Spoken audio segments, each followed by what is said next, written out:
Jesus taught me some time ago that belief determines how we live. Atheists, they believe there's no God, so they act and live as if there's no God, even though there is a God. There's Christians out there who believe we cannot stop sinning, so they continue sinning. On the day of judgment, if they do not repent, they'll find out where sin gets them.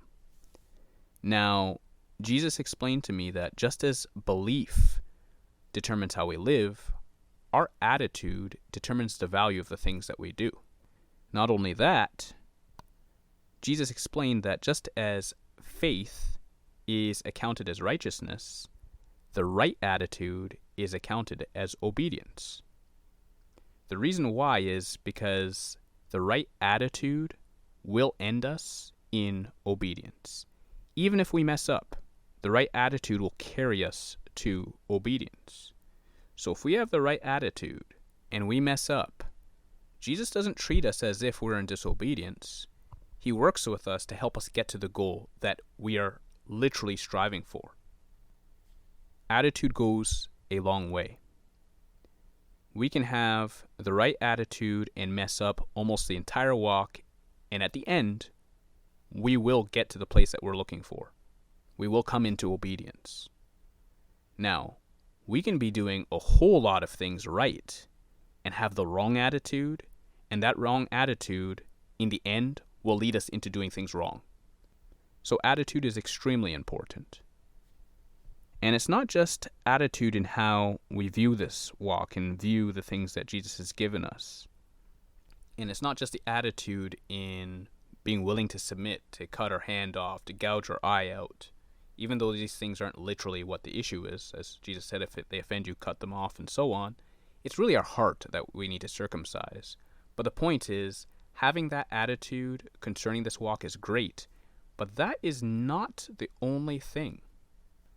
Another area of attitude, or having the right attitude, that's extremely important. Our attitude towards each other is one of the biggest things in this walk. Because it's not just simply obeying Jesus, but it's also our attitudes towards one another and how we treat each other. This is especially after we start hearing from Jesus, we start receiving new revelation, new information, and deliverance from sin. How we treat each other and how we handle hearing from Jesus is a very big deal. It's such a big deal that I have a separate video for this subject alone. It's called Child of God Pride, and it is the most important video so far in this playlist.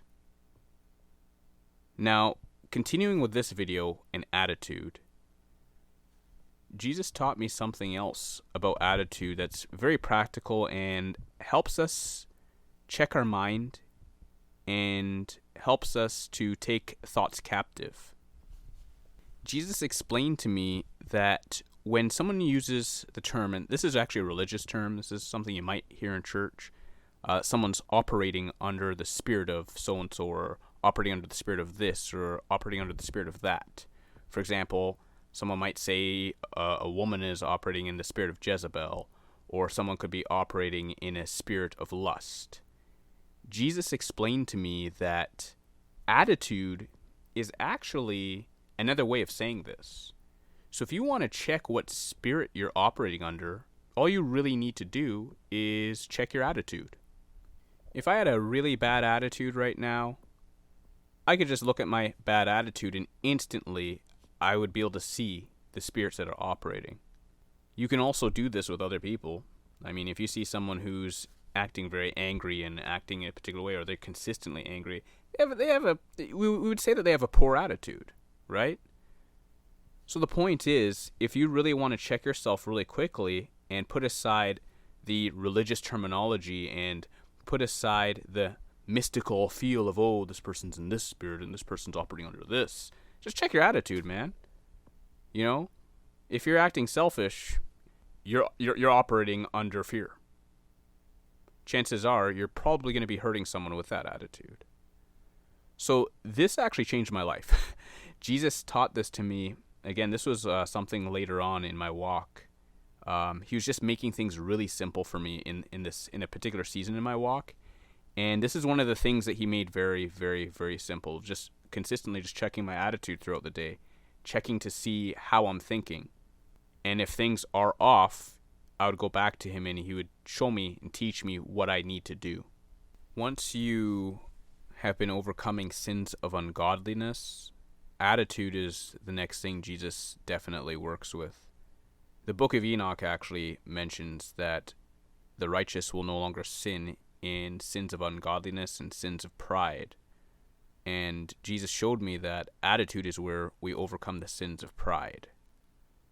So what I just mentioned here, going back to Jesus and Jesus showing you more about it, if you can get this under wraps, it really helps in your perfection. It really helps in polishing you off as you overcome ungodliness and then work on overcoming the attacks in the mind and attitudes and the much more detailed things.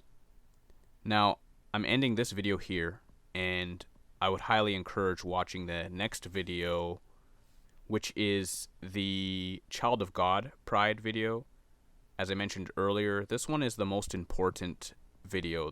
Out of this playlist so far, the next video is going to explain and give a warning of something to look out for that is killing people who literally start learning to stop sinning. They start and they get knowledge and understanding of this.